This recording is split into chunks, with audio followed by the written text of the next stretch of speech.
Latin America's biggest city, Brazil's economic powerhouse, its cultural capital, and the epicenter of a COVID-19 outbreak that's still on the rise. They should be playing volleyball at the Santo Andrés Sports Stadium, but instead the gyms have been turned into a field hospital for 300 patients. Many are elderly and struggle to breathe. Their lungs have been inflamed by pneumonia, causing blood clots, and are no longer able to take in enough oxygen.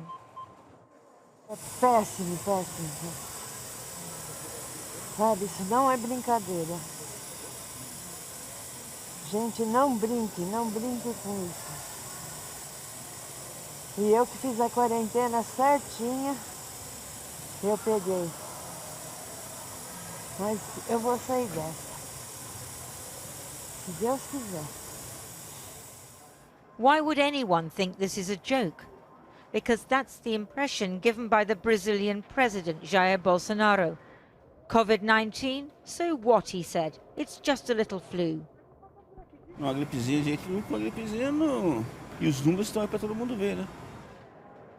There were more than 26,000 new cases in Brazil yesterday, a national record.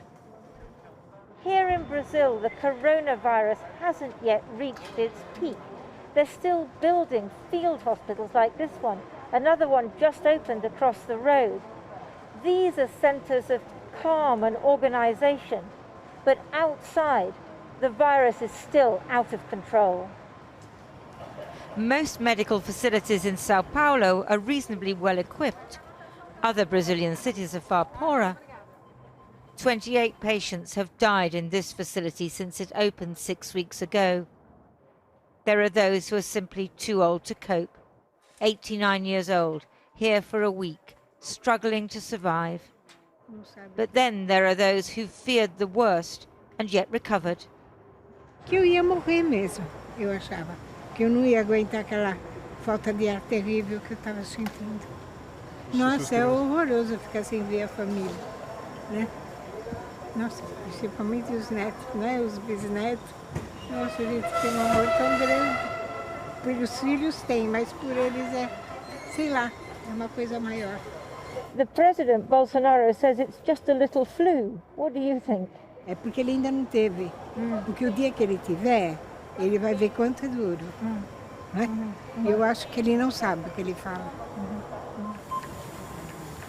There were 6,000 new cases in Sao Paulo yesterday, 2,000 more than the previous record a fortnight ago. The population here in Brazil is not conscious about the COVID. They don't know about it. They don't stay home. So every day I receive new patients because the population is not, they don't know about the situation. I don't know what they think, but they don't believe this, so they go to the streets, they make parties and everything and don't stay home.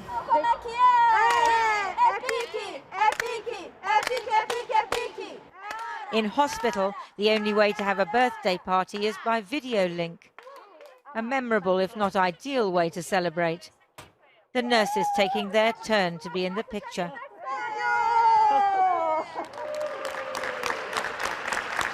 There are successes. I conquered COVID-19, says the sign. A moment of satisfaction and hope for staff and patients alike.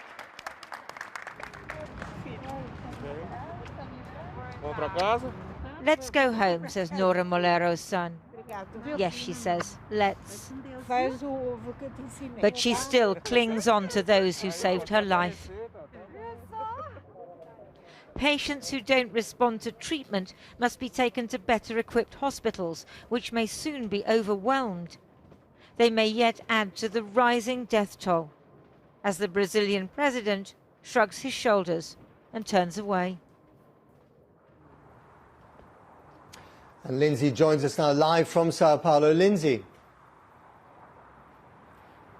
Matt, Brazil is heading inexorably, exponentially towards 500,000 infections. It's already only second to the US.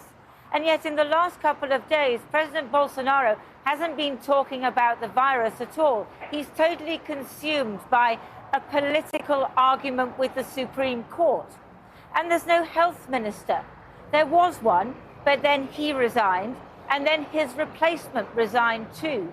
Both of them because they disagreed with the president's policies or lack of policies on COVID-19. So what that means is it's left to the mayors of the big cities like this and Rio and Manaus, and also the governors of the states to try and find a policy that will work. Obviously, they've had lockdown here in Sao Paulo as well, but it's only been really sort of patchy the way it's been observed up until now. And although the cases are still rising, here in Sao Paulo, they're going to ease that lockdown for economic reasons. On Monday, the economy here, this state, it's 1/3 of the Brazilian economy. So it's very hard to see how they're going to flatten that curve, let alone make it go down.